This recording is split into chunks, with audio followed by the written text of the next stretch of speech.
What it was I'm not fucking with them.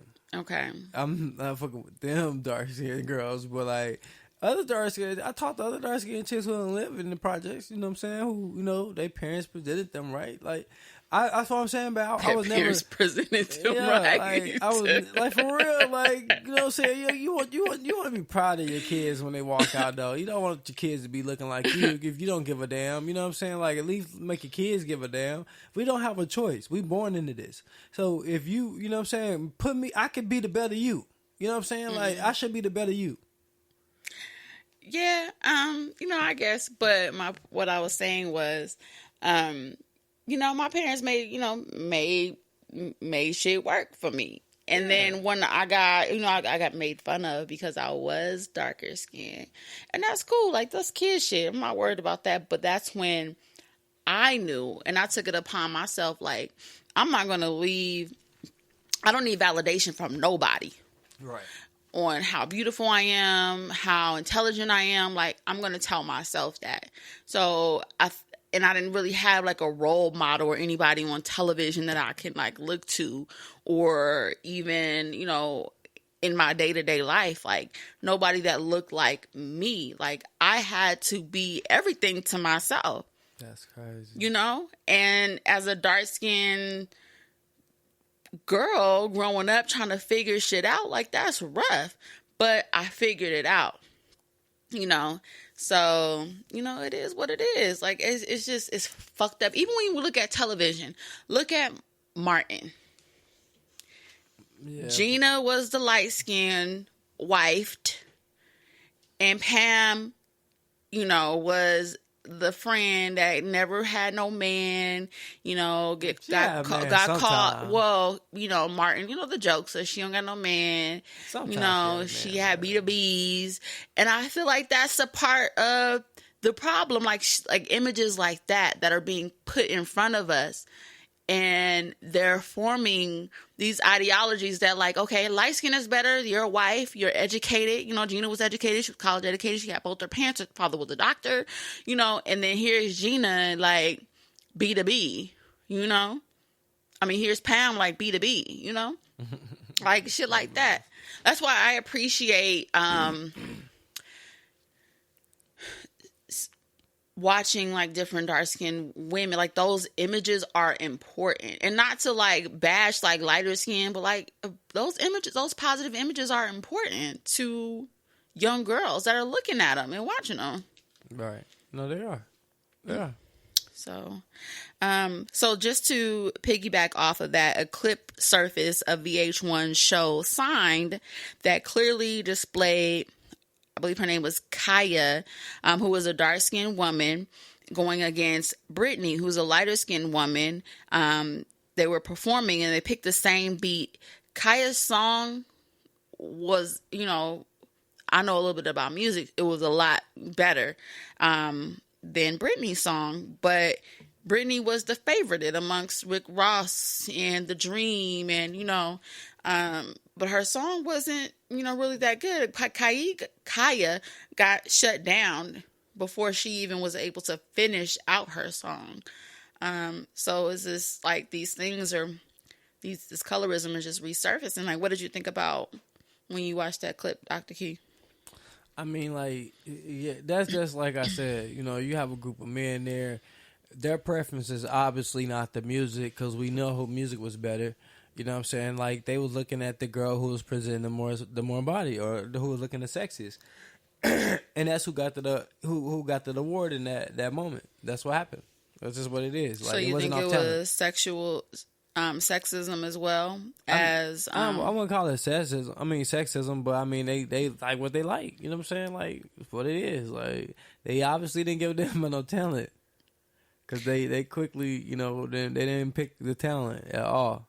They definitely didn't pick the talent, and I haven't heard anything about Brittany since then. I believe she was signed to Rick Ross's label, but it's just like, I don't know. Like, this is really, like, disheartening to me, like, to just watch that. And, like, this super talented young lady who was dark skinned, she was covered up, but, she didn't get the acknowledgement and the reward that she deserved because she wasn't underdressed and probably because she was a darker skinned woman. I mean, yeah, that could be it. Like it's fucked up, man. But I don't know what they know. They've been in the industry. I mean, we could say that, but we got ears. Oh, I'm talking about, yeah, definitely talent wise. Yeah, I know talent wise, but I'm talking about, I don't know what sells. You know what I'm saying? Maybe they just know that, sex is. I mean, Brit, what she put out? Exactly. Shit. What she sold? Mm-hmm. Okay. I did my research. I mean, it will. Never mind. Mm-hmm. You ain't heard on the radio yet? Not at all. For real? Not at all. And that was what, 5-6 years ago when that show was on. Not a peep. If anything, I've seen her get dragged on the internet. Damn. So, do you think? With that being said, do you think that dark skinned women have to fight harder to be successful? No, I think they just gotta go to the right people. This is what it is. That's a old girl dark. What's her name? The girl that's ain't now. She got the baby with what's his name? The producer, the London. Your girl. The baby, Summer Walker. Yeah, she's dark skinned. I mean.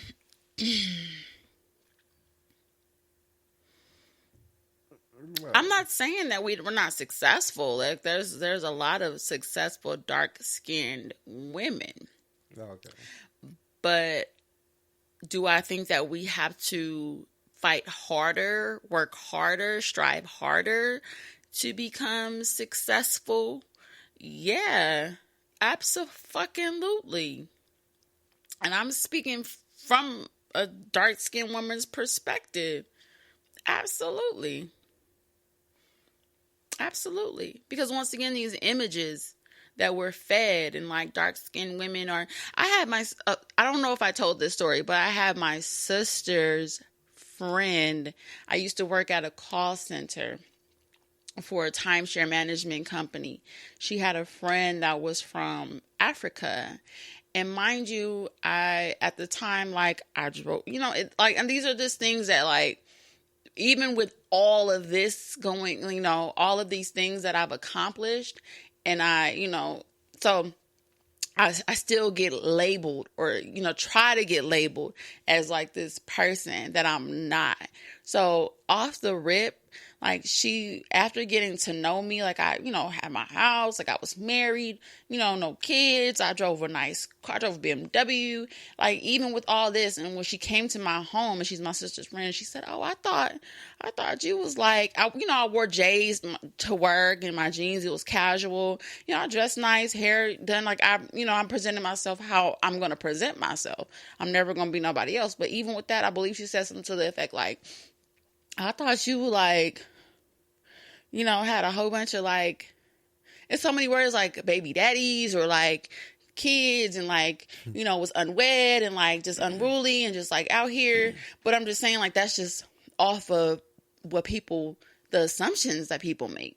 Right. By looking at me like, no, like I'm, happily married. I don't have any kids. I have a nice home. I drive a nice car. I'm good, but just off that, and if I had a nickel for every time somebody is prejudging me just by how I look, I'll be fucking rich. So pockets. Yeah, we do have to work harder.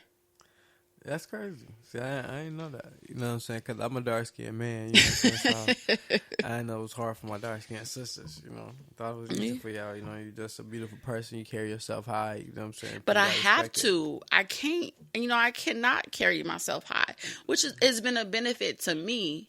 But I have to. No, you have to regardless anyway, just being real. I have to regardless, but I have to. It's just natural now. It's embedded in me. I carry myself how I carry myself. It's just natural to me, but I have to. I feel you. Mm-hmm. So do you think, Dr. Q, do you think one day this colorism topic, was something that we can overcome? Something that, we can move past? I definitely think it's something that, we can overcome, but it's an individual overcome. It's not as a group. You know what I'm saying? It's like a person is going to have to overcome it in themselves. They're going to have to know that they're good, they're good enough, and that they're great, and that color shit don't matter.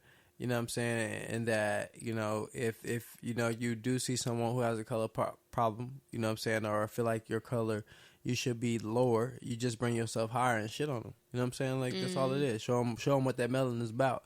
Because the more melanin you got, the better human you are anyway. So, all right. And, you know, ain't nobody worry about with that. You know, you just got to know the truth. Like, once you know the truth, you can use the truth to protect yourself and definitely protect your feelings. Yeah.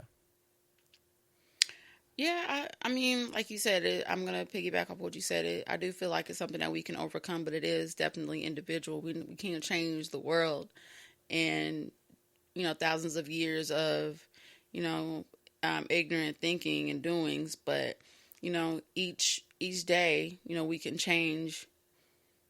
You can change the minds of the people around you, or, you know, the outlook of the people around you. Like, for me, like, I applaud any woman that's out here, you know, on their shit and doing what they're supposed to be doing and getting some money and, you know, building and generational wealth and, you know, living their best life. But when I see somebody that looks like me doing it and striving, like, I'm going to clap a little bit harder because I know how hard it is. You know what I'm saying? So, you know, and that's just, once again, speaking from that little black girl. That dark-skinned black girl that's been through it, going through it, moving past it. So, yeah. I feel you. So, that little black girl. That little black girl, you know what I'm saying? It's funny. What's the moral of the story, Dr. Key? The moral of the story is, like I said, man, don't worry about shit. Focus on what you have control of, and you don't have no damn control of your skin color. And don't try none of that bullshit to lighten up. That's it. Keep it real with yourself. Do better. No become a better human. And that's it. Fuck them. Fuck what anybody else think. Fuck them and the horse they rode in on. Purr. Keep it simple. Keep it player. That's it. Y'all. All right, congregation. Well, thank you for tuning in to this week's episode of Ghetto and Godly. I love this. So, y'all, let's keep the conversation going with your favorite host, Auntie Mimi. And Dr. Key. Remember to always be good to yourself and one another. Until next time. Yaddy. We out of here. I fucked that up. Did I fuck that up? Y'all, did I fuck that up? No, just for everybody. We out of here, y'all. Peace. Bye, y'all.